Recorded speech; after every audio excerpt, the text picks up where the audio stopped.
your connection in Southern Oregon and Northern California. This is News 10 at 6. Good evening, I'm Rick Tillery. I'm Trish Close. Thanks for joining us tonight. Winter weather wreaking havoc for holiday drivers. Icy roads and steep inclines contributed to a 64-car pileup last night. That accident stretched more than a mile in length and shut down the freeway. Emergency teams hit the scene, cleared up the accident, and transported the injured. Today, they're reviewing their response. News 10's Caitlin Conrad is in the news center with tonight's top story at 6. Caitlin? Rick, last night's pileup on Interstate 5 happened in a matter of minutes, and highway patrol officers say fast action is what helped it from getting worse. More than 60 cars slammed into each other when they hit ice last night. Matter of the first 10-15 minutes.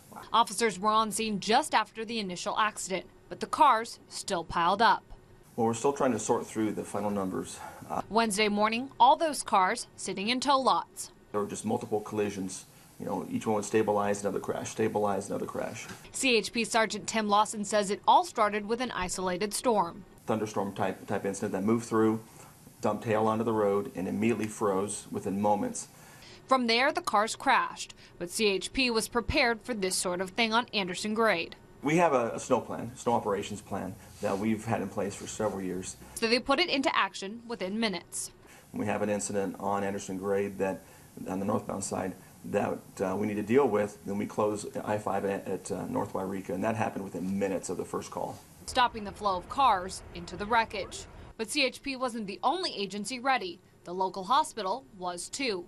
Played a supporting role of patients that needed medical care.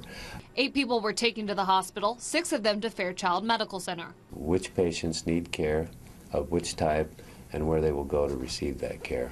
Fairchild CEO Jonathan Andrews says because the hospital is in an isolated area, he makes sure staff are ready for events like this. Train and drill what we call a surge to test our surge capacity. When it comes down to it, all emergency responders ready to work together is key. Work together, work real close with Calfire, real close with the Sheriff's Department and the Office of Emergency Services, and just start going down the line. What do we need to deal with? What do we need to deal with? And just start getting people help as quickly as we can. But he also has some advice for you. Slow down. It might take you a little bit longer to get where you need to go, but hopefully you'll get there safely. 2 people are still recovering in the ICU today, one at Asante Rogue Regional, the other at Fairchild Medical Center. Covering your news, Caitlin Conrad, News 10. For the latest information on this story, head to our website at KTVL.com.